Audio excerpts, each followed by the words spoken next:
സ്നേഹിതരെ, ഞാൻ സൂചിപ്പിച്ചതുപോലെ കൃത്യം 6:15 കേരളത്തിൻ്റെ ആദരണീയനായ മുഖ്യമന്ത്രി ഈ സ്റ്റേജിൽ എത്തിച്ചേർന്നു കഴിഞ്ഞു.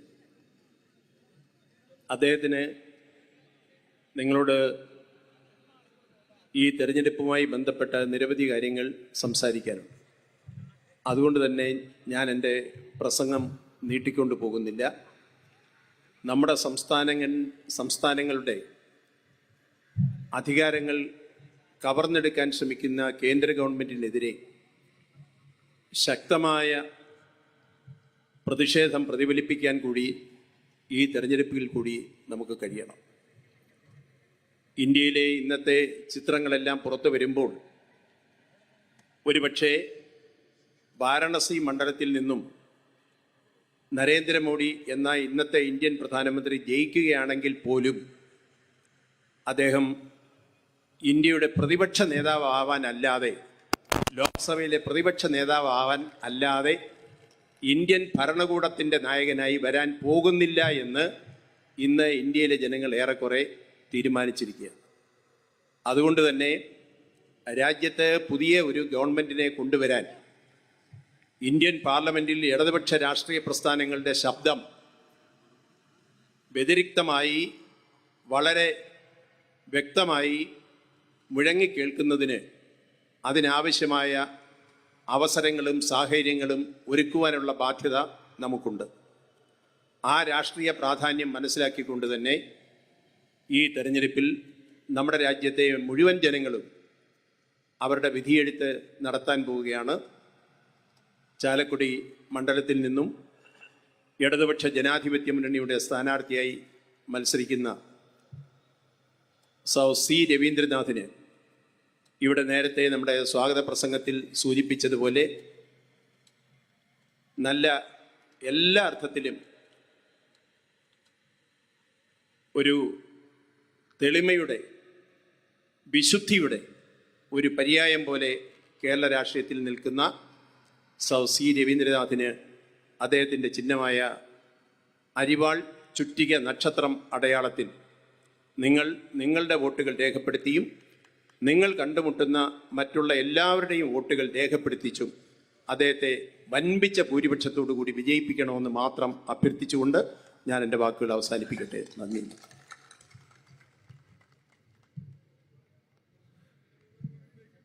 പ്രിയമുള്ളവരെ, ഈ തെരഞ്ഞെടുപ്പ് പൊതുയോഗം ഉദ്ഘാടനം ചെയ്യുന്നതിന് വേണ്ടി കേരളത്തിൻ്റെ ആരാധ്യനായ മുഖ്യമന്ത്രിയും ഇടതുപക്ഷ ജനാധിപത്യ മുന്നണിയുടെ അമരക്കാരനുമായ നമ്മുടെ പ്രിയപ്പെട്ട സഖാവ് പിണറായി വിജയനെ എല്ലാവർക്കും വേണ്ടി സ്നേഹപൂർവ്വം ക്ഷണിക്കുന്നു.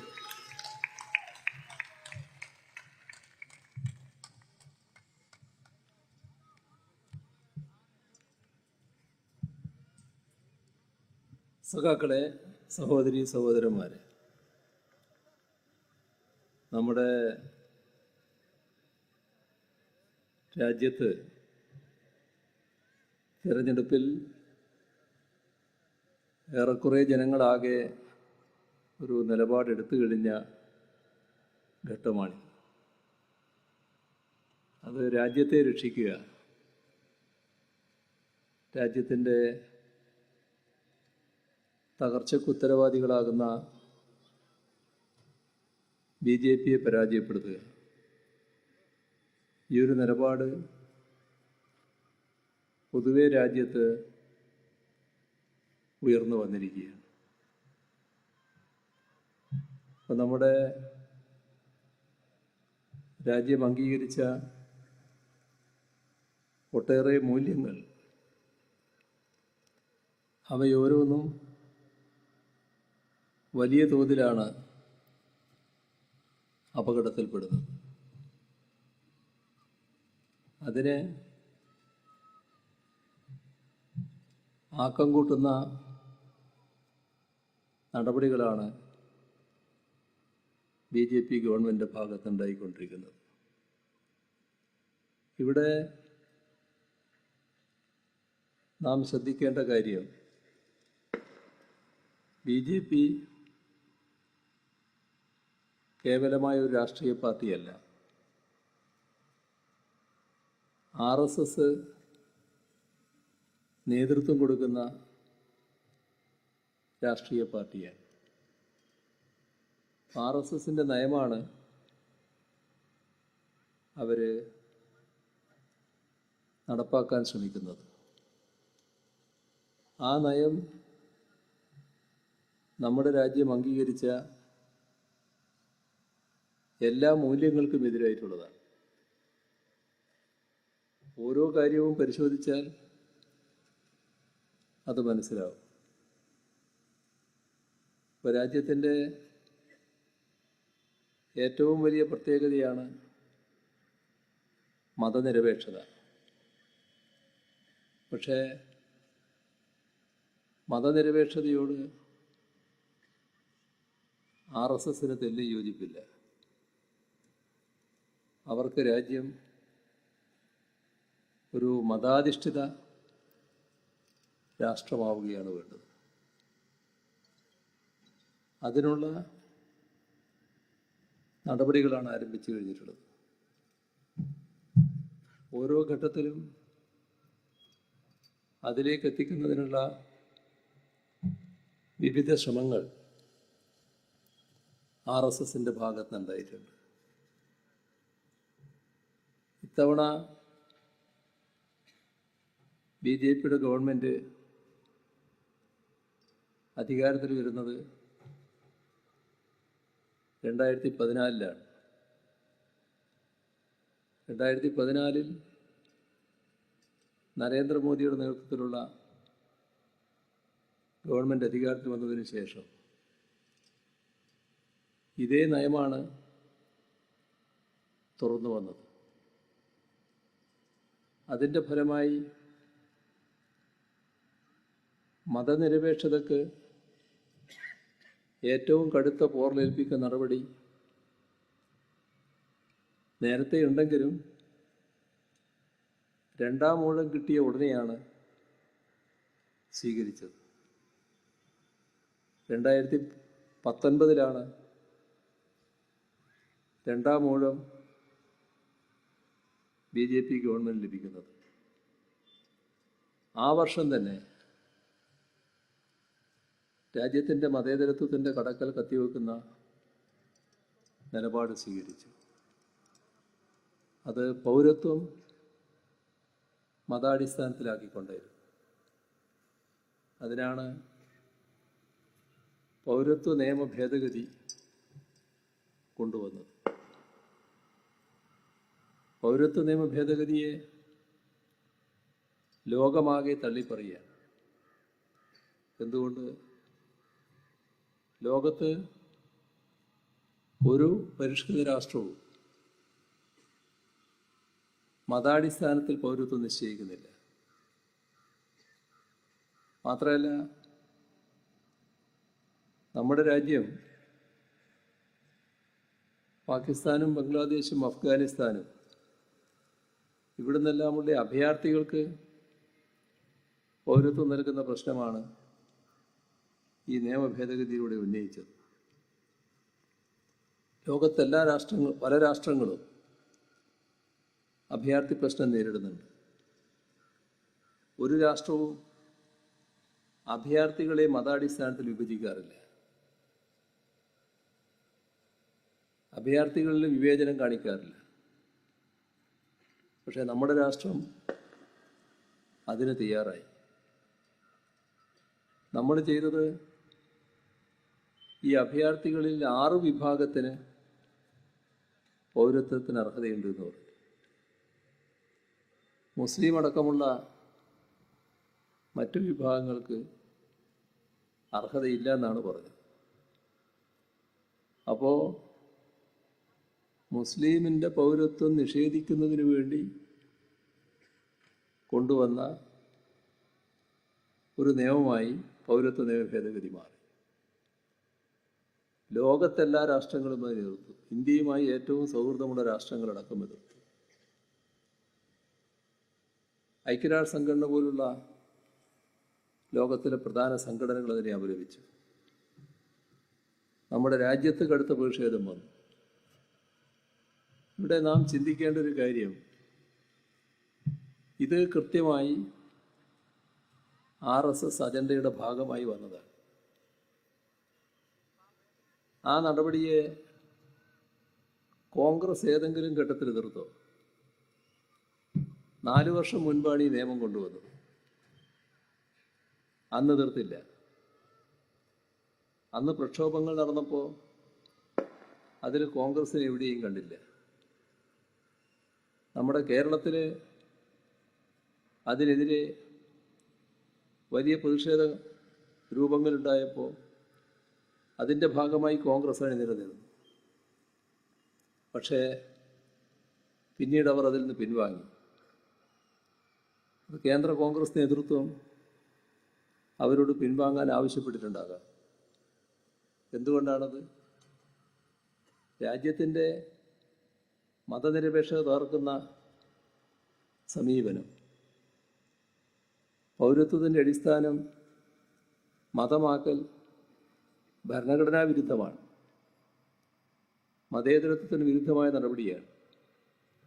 എന്തുകൊണ്ടാണ് കോൺഗ്രസ്സിന് അതിനെ എതിർക്കാൻ കഴിയാത്തത്? ഇപ്പോൾ എല്ലാവരും പ്രകടന പത്രിക പുറത്തിറക്കി.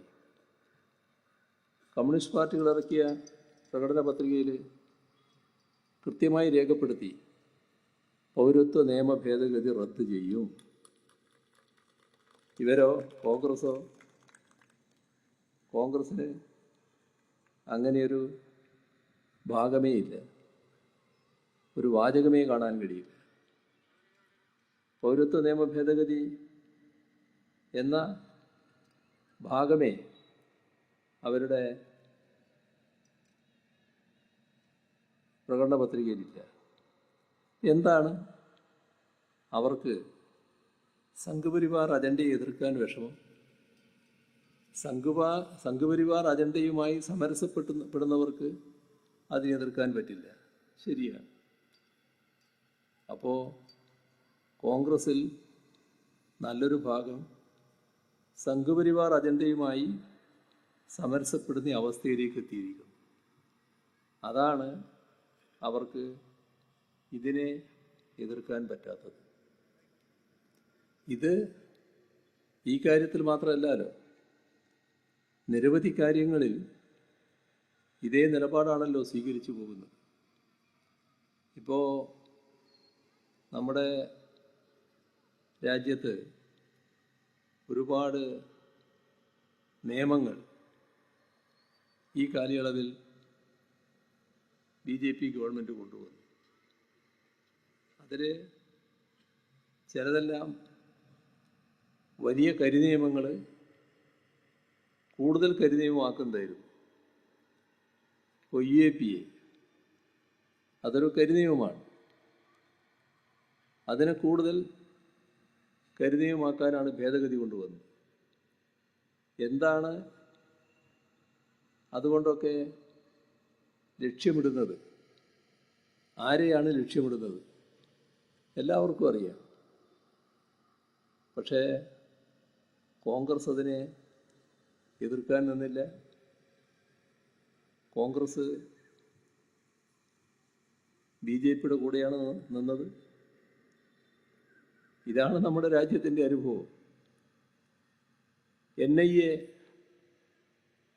നിയമം ഭേദഗതി ചെയ്യാൻ പാർലമെൻറ്റിൽ നടപടി സ്വീകരിച്ചു. കോൺഗ്രസ്സിന് അതിനെതിരായി വോട്ട് ചെയ്യാൻ മനസ്സില്ല.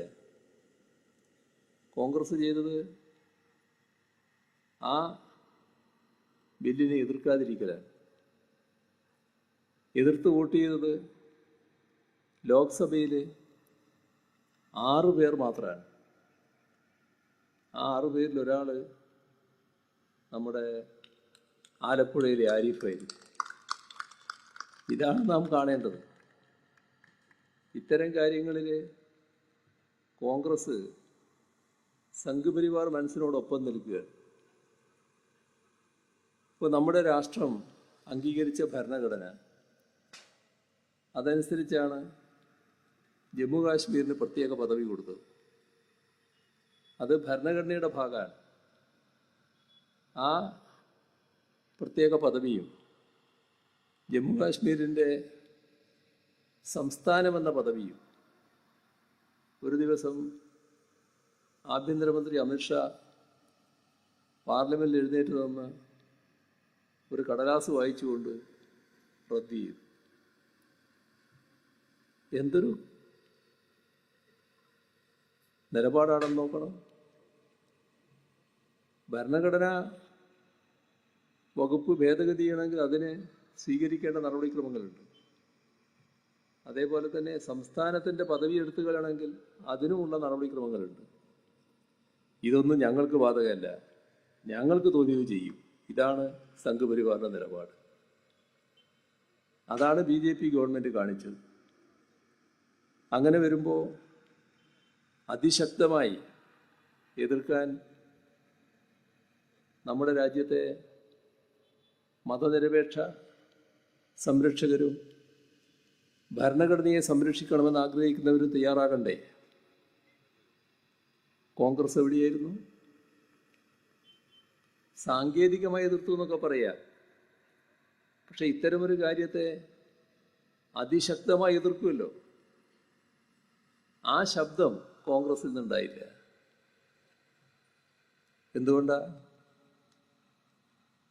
എന്തുകൊണ്ടാണ് ഇത്തരം കാര്യങ്ങളിൽ കോൺഗ്രസ്സിന് അവരെ എതിർക്കാൻ കഴിയാത്തത്? ഈ കാര്യത്തിൽ BJPയുടെ നടപടി ചില കോൺഗ്രസ് നേതാക്കൾ രഹസ്യമായി അഭിനന്ദിച്ചു എന്നാണ് കേൾക്കുന്നത്. ഏതായാലും രാജ്യസഭയിലെ ഒരു കോൺഗ്രസ് നേതാവ്, അദ്ദേഹം കോൺഗ്രസിൻ്റെ രാജ്യസഭ ചീഫ് വിപ്പായിരുന്നു. അദ്ദേഹത്തിന് ഇതിൽ ആവേശം അടക്കി നിർത്താനായില്ല. BJP ഗവൺമെൻറ് ജമ്മു കാശ്മീരിൻ്റെ പ്രത്യേക പദവി എടുത്തു കളയുകയും അവർക്ക് സംസ്ഥാന പദവി റദ്ദ് ചെയ്യുകയും ചെയ്തപ്പോൾ ഈ കോൺഗ്രസ് നേതാവിന് ഭയങ്കര ആവേശം. എന്തു ചെയ്തു? കോൺഗ്രസിൽ നിന്നിറങ്ങി പോയി BJPയിലേക്ക്. BJP അദ്ദേഹത്തെ സ്വീകരിച്ച് വീണ്ടും രാജ്യസഭാംഗമാക്കി രാജ്യസഭയിലേക്ക് തിരിച്ചയച്ചു. ഇതാണ് കോൺഗ്രസ്. ഇങ്ങനെയുള്ള ഒരുപാട് ആളുകൾ കോൺഗ്രസിൻ്റെ നേതൃനിരയിൽ തന്നെ നിൽക്കുകയാണ്. അതുകൊണ്ടാണ് അവർക്ക് കോൺഗ്രസ്സിന് BJP കൊണ്ടുവരുന്ന സംഘപരിവാർ അജണ്ടയെ വേണ്ടത്ര എതിർക്കാൻ കഴിയാത്തത്. ഇവിടെ നമുക്കുണ്ടായ ഒരു ദുരനുഭവം നമ്മൾ ഓർക്കുന്നത് നല്ലതാണ്. നമ്മുടെ കേരളത്തിൽ നിന്ന് ജയിച്ചുപോയ പാർലമെൻറ്റ് അംഗങ്ങൾ കഴിഞ്ഞ 2019 തെരഞ്ഞെടുപ്പിൽ ജയിച്ചവർ ഇത്തരം കാര്യങ്ങളിൽ എവിടെയെങ്കിലും അവരുടെ ശബ്ദം ആരെങ്കിലും കേട്ടോ? കേരളത്തിൻ്റെ ശബ്ദം ഇത്തരം കാര്യങ്ങളിൽ ശക്തമായി ഉയരാറുണ്ടല്ലോ. പക്ഷേ ശബ്ദം വളരെ നേർത്തതായിപ്പോയി. കാരണം 20-ൽ 18 പേര് UDF, 2 പേര് മാത്രം LDF. അപ്പോൾ 18 ശബ്ദിക്കാതെയായി. ഇതും നമ്മുടെ അനുഭവത്തിൽപ്പെട്ട കാര്യമാണ്. നമ്മുടെ രാജ്യത്തെ ജനാധിപത്യ വ്യവസ്ഥ വലിയ തോതിലാണ് ആക്രമിക്കപ്പെടുന്നത്. അതിൽ ലോകരാഷ്ട്രങ്ങൾ ഉത്കണ്ഠ രേഖപ്പെടുത്തുകയാണ്. എവിടത്തേക്കാണ് ഇന്ത്യ പോകുന്നത് എന്ന ചോദ്യം ലോകത്തിലെ പല രാഷ്ട്രങ്ങളും ഉയർത്തിത്തുടങ്ങി. ഇവിടെ ഡൽഹി മുഖ്യമന്ത്രി കെജ്രിവാളിനെ അറസ്റ്റ് ചെയ്തപ്പോൾ പല രാഷ്ട്രങ്ങളും അതിനെ ചോദ്യം ചെയ്തു. ഞങ്ങളെ ആഭ്യന്തരകാരിയാണെന്ന് മറുപടിയൊക്കെ ഇന്ത്യ ഗവൺമെൻറ് പറഞ്ഞെങ്കിലും അവർ ഇന്ത്യയുടെ നടപടി അപലപിക്കുക തന്നെ ചെയ്തു. നീതിന്യായ വ്യവസ്ഥ അതേ രീതിയിൽ രാജ്യത്ത് തുടരുമോ എന്നും അവർ സംശയം പ്രകടിപ്പിച്ചു. കെജ്രിവാളിൻ്റെ അറസ്റ്റ് നടന്നപ്പോൾ അദ്ദേഹം കോടതി മുൻപാകെ ചില വസ്തുതകൾ പറഞ്ഞു. അദ്ദേഹം പറഞ്ഞത്, എനിക്കെതിരെ ഒരു തെളിവുമില്ല, ഉള്ള തെളിവ് അന്വേഷണ ഏജൻസി കെട്ടിച്ചമച്ച തെളിവാണ്.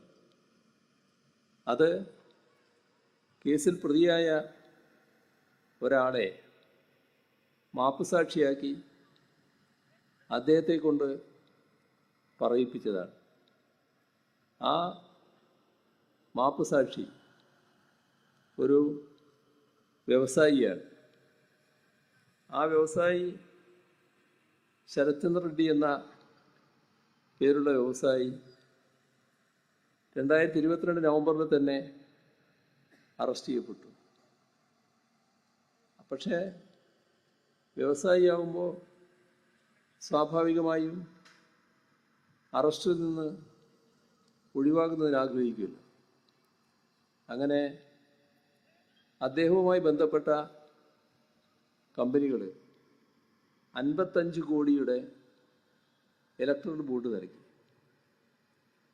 അതൊരു ഭാഗം. അതിൻ്റെ കൂടെ ആഗ്രഹിക്കുന്ന സ്റ്റേറ്റ്മെൻറ്റ് നൽകാം എന്നിടത്തും എത്തി. അതാണ് അന്വേഷണ ഏജൻസി തയ്യാറാക്കിയ സ്റ്റേറ്റ്മെൻറ്റിൽ അതിൻ്റെ ഭാഗമായുള്ള മാപ്പുസാക്ഷിയായിട്ടുള്ള തെളിവ് കൊടുക്കൽ ഒക്കെ നടന്നുവെന്ന് കെജ്രിവാൾ പറയാൻ കാരണം. ഏതായാലും അദ്ദേഹത്തിന് ജാമ്യം അനുവദിക്കുന്നതിനെ അന്വേഷണ ഏജൻസി എതിർക്കാതിരുന്നു. ജാമ്യം കിട്ടിയതിന് ശേഷം മാപ്പുസാക്ഷിയായി ഇദ്ദേഹം പോയി സ്റ്റേറ്റ്മെൻറ്റ് കൊടുത്തു. ആ സ്റ്റേറ്റ്മെൻറ്റിൽ പറയുന്ന കാര്യങ്ങൾ മാത്രമാണ് എനിക്കെതിരെയുള്ള തെളിവ് എന്ന് അദ്ദേഹം കോടതി മുൻപാകെ പറഞ്ഞു. ഇത് രാജ്യത്തിന് മുന്നിൽ ഒരു ഞെട്ടലോടെയാണ് എല്ലാവരും കേട്ടത്. രാജ്യത്തെ ഒരു മുഖ്യമന്ത്രിക്ക് ഉണ്ടായ അനുഭവം രാജ്യത്തിൻ്റെ ജനാധിപത്യ വ്യവസ്ഥ ചോദ്യം ചെയ്യപ്പെടുന്നു എന്ന രീതിയിലാണ് ലോകരാഷ്ട്രങ്ങൾ കണ്ടത്. ഇതിനെതിരെ വലിയ പ്രതിഷേധം രാജ്യത്താകെ ഉയർന്നു വന്നു. ഡൽഹിയിൽ രാംലീല മൈതാനിയിൽ കഴിഞ്ഞ 31-ാം തീയതി വലിയ പ്രതിഷേധം. ആ മൈതാനമാകെ നിറഞ്ഞു കവിഞ്ഞ ജനങ്ങൾ. അതിൽ കോൺഗ്രസിൻ്റെ അഖിലേന്ത്യാ നേതൃത്വം ആകെയുണ്ട്. നല്ല കാര്യം.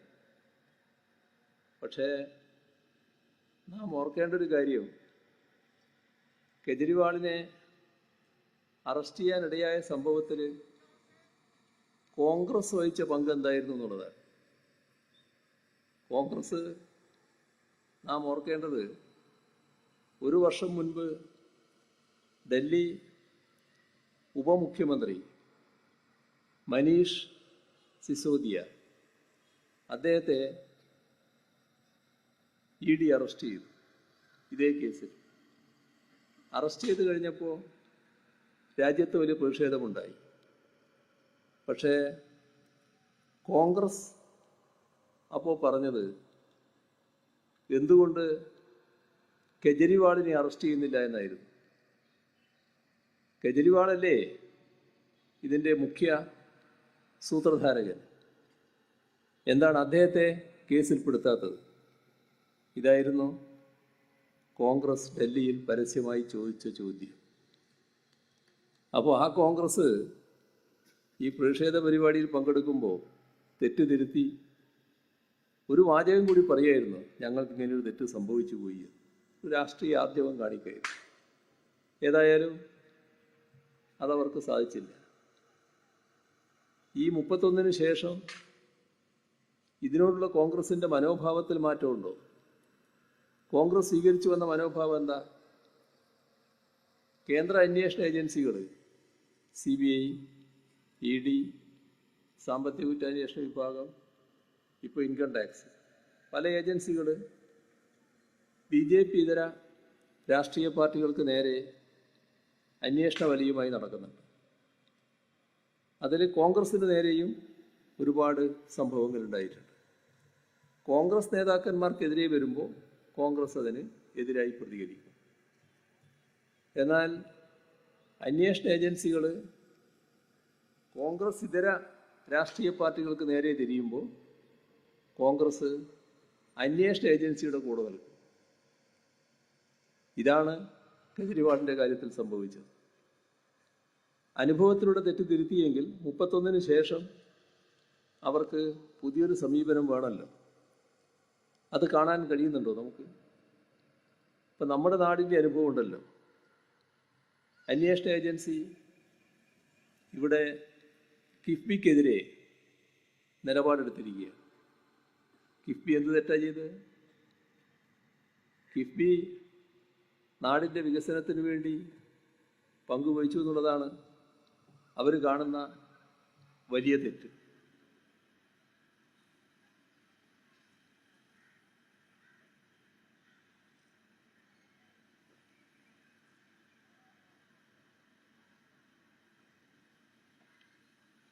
നമ്മുടെ നാടിന് ഒരുപാട് വികസന പ്രശ്നങ്ങളാണുള്ളത് വിവിധ മേഖലകളിൽ.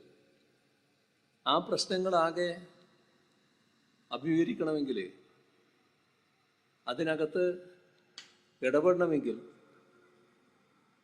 നമുക്ക് ആവശ്യമായ പണമുണ്ടാകണമല്ലോ. നിർഭാഗ്യവശാൽ നമ്മുടെ സംസ്ഥാന ഖജനാവ് അത്രമാത്രം സമ്പന്നമല്ല. സംസ്ഥാനത്തെ ബജറ്റിലൂടെ നാം നേരിടുന്ന എല്ലാ പ്രശ്നങ്ങളും പരിഹരിക്കാനാവില്ല. ഇതൊരു വസ്തുതയാണ്.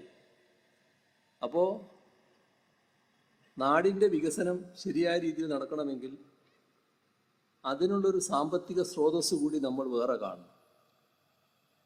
2016 അധികാരത്തിൽ വന്ന LDF സർക്കാർ അതിനുള്ള നടപടിയാണ് എടുത്തത്. അതിൻ്റെ ഭാഗമായി കിഫ്ബിയെ പുനർജീവിപ്പിക്കുന്ന നിലയിലെടുത്തു. അന്ന് സർക്കാർ പറഞ്ഞത് 50,000 കോടി രൂപയുടെ വികസന പദ്ധതികളാണ് കിഫ്ബിയിലൂടെ നടപ്പാക്കുക എന്നാണ്. ആ സർക്കാരിൻ്റെ കാലാവധി തീരുമ്പോൾ 50 അല്ല 62,000 കോടി രൂപയുടെ വികസന പദ്ധതികളാണ് ഏറ്റെടുക്കാൻ നമുക്കായത്. ഇപ്പോൾ അത് 82,000. ഇതാണ് നാട്ടിൽ കിഫ്ബി വഹിച്ച പങ്ക്. എവിടെ തിരിഞ്ഞു നോക്കിയാലും കിഫ്ബിയുടെ സാക്ഷ്യപത്രങ്ങൾ കാണാം. എല്ലാ മേഖലയിലും.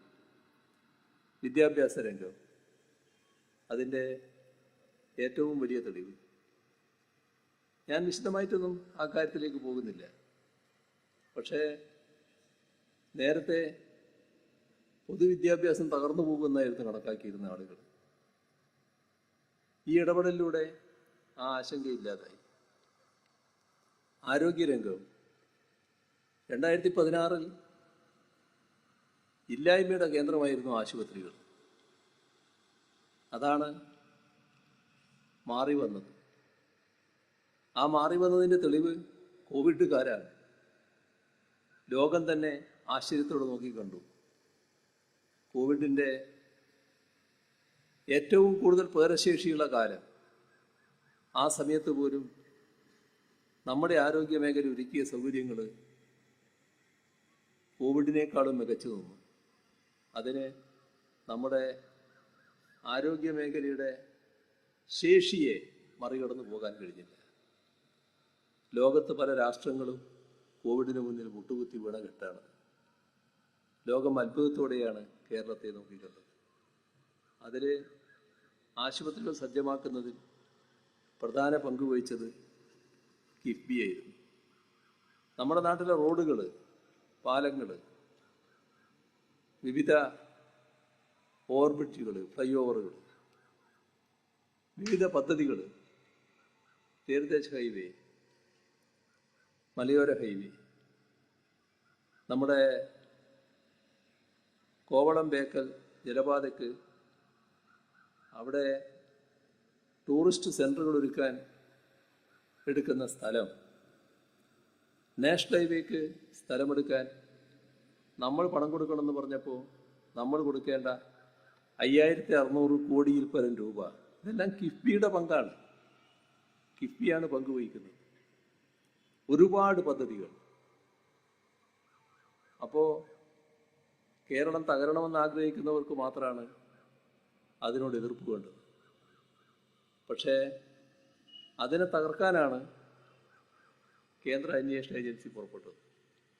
എന്തും പറഞ്ഞാൽ അവിടെ മസാല ബോണ്ട് പറഞ്ഞിട്ട്, മസാല ബോണ്ട് കേരളം പോലൊരു സംസ്ഥാനത്തിന് വാങ്ങാൻ കഴിഞ്ഞു എന്നതിൽ അഭിമാനിക്കുക വേണ്ടത്.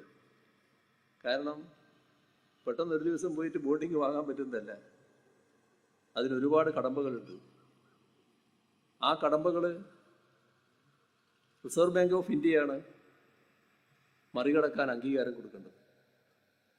ആ പരിശോധനയൊക്കെ നടന്ന് അംഗീകാരം കൊടുത്തു. ആ പൈസ വാങ്ങി ഇവിടെ വിവിധ പദ്ധതികൾക്ക് ചെലവഴിച്ചു. ചെലവഴിക്കുന്ന ഏതിനൊക്കെയാണ് എന്ന് റിസർവ് ബാങ്കിനെ അതേ സമയം അറിയിച്ചു. ചെലവഴിക്കുന്ന ഓരോ ഘട്ടത്തിലും പൈസ തിരിച്ചടവിൻ്റെ ഘട്ടമായി. ആ അവധിക്കുള്ളിൽ എല്ലാ പൈസയും തിരിച്ചടച്ചു. അതും റിസർവ് ബാങ്കിന് അറിയാം. റിസർവ് ബാങ്കിൻ്റെ അനുമതിയോടെയാണ് ഇതെല്ലാം നടന്നത്. എന്താണ് അതിൽ അന്വേഷണ ഏജൻസിക്ക് അന്വേഷിക്കാനുള്ളത്? അതിൻ്റെ ഭാഗമായാണ് അന്നത്തെ ധനമന്ത്രിയായ തോമസ് ഐസക്കിനെതിരെ നോട്ടീസും കൊണ്ട് പുറപ്പെട്ടത്. എന്താണ് കോൺഗ്രസ് ഇവിടെ സ്വീകരിച്ച സമീപനം? ഇപ്പോൾ പ്രതിപക്ഷ നേതാവ് കിഫ്ബിക്കെതിരെ ഇ.ഡി. തിരിഞ്ഞപ്പോൾ ഇതല്ലേ ഞങ്ങൾ നേരത്തെ പറഞ്ഞത്, എന്താ നിങ്ങൾ വൈകിപ്പോയത്? അതാണ് സമീപനം. ഇപ്പോൾ സഖാവ് ഐസക്കിനെതിരെ ഈ 31 ശേഷവും പറയുന്ന പ്രതിപക്ഷ നേതാവിനെയാണ് നമ്മൾ കണ്ടത്. എത്ര ഹീനമായാണ് അന്നത്തെ ധനമന്ത്രിയായ തോമസ് ഐസക്കിനെ പ്രതിപക്ഷ നേതാവ് ആക്ഷേപിക്കുന്നത്. ഒരു ഭാഗത്ത് കേന്ദ്ര അന്വേഷണ ഏജൻസി നോട്ടീസ് അയക്കുക, മറുഭാഗത്ത് ഇവിടുത്തെ പ്രതിപക്ഷ നേതാവ് സഖാവ് ഐസക്കിനെതിരെ വലിയ ആക്ഷേപങ്ങൾ ഉയർത്തുക. എല്ലാം അന്വേഷണ ഏജൻസിയുമായി പൊരുത്തപ്പെട്ടു പോകരുത്. ഒരു മാറ്റവും ഉണ്ടാകുന്നില്ല എന്നർത്ഥം. ഇതാണ് നമ്മുടെ നാടിൻ്റെ അനുഭവം.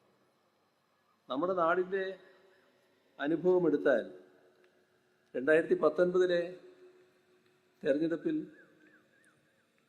എംപിമാരായ 20 പേര്, 2 പേരൊഴികെ 18 പേരും UDF-ൽ. ആ 18-അംഗ സംഘം ഏതെങ്കിലും ഘട്ടത്തിൽ കേരളത്തിൻ്റെ പൊതുവായ വികാരത്തോടൊപ്പം നിന്നോ? നേരത്തെ പറഞ്ഞ ദേശീയ പ്രശ്നങ്ങളിൽ ഏതെങ്കിലും ഘട്ടത്തിൽ കേരളത്തിൻ്റെ പൊതുവായ വികാരത്തിൻ്റെ ഭാഗമായി അവിടെ ശബ്ദിക്കാൻ ഈ 18-അംഗ സംഘത്തിൽ ആരെങ്കിലും ഉണ്ടായോ? ഒരു ഘട്ടത്തിലുമില്ല. കേരളത്തിൻ്റെ പ്രശ്നങ്ങൾ നമ്മൾ ഒരുപാട് പ്രതിസന്ധികൾ നേരിടേണ്ടി വന്നു. ആ പ്രതിസന്ധികൾ നേരിട്ട ഘട്ടത്തിൽ അതിനെ നമുക്ക് മറികടന്നു പോകണം.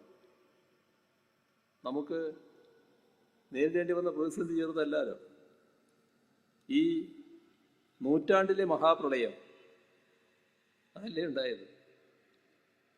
അതിരൂക്ഷമായ കാലവർഷക്കെടുതി അതിൻ്റെ പിറകെ നേരത്തെ പറഞ്ഞ കോവിഡ്, ഇടയ്ക്ക് നിപ്പ, ഓക്കി, അങ്ങനെ എന്തെല്ലാമാണ് നമുക്ക് നേരിടേണ്ടി വന്നത്.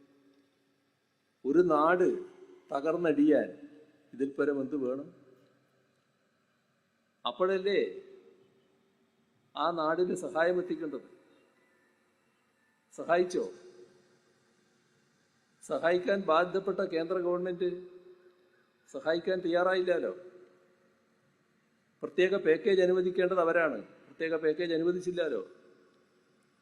എന്തുകൊണ്ടാണ് അനുവദിക്കാത്തത് എന്ന് കോൺഗ്രസ് ചോദിച്ചോ?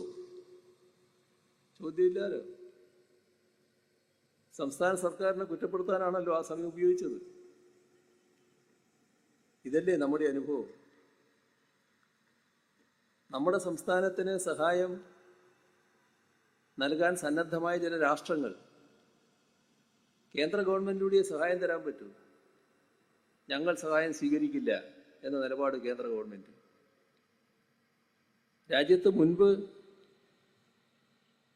ഇത്തരം ദുരന്തങ്ങളുണ്ടായപ്പോൾ എല്ലാം സഹായം സ്വീകരിച്ചിട്ടുണ്ട്.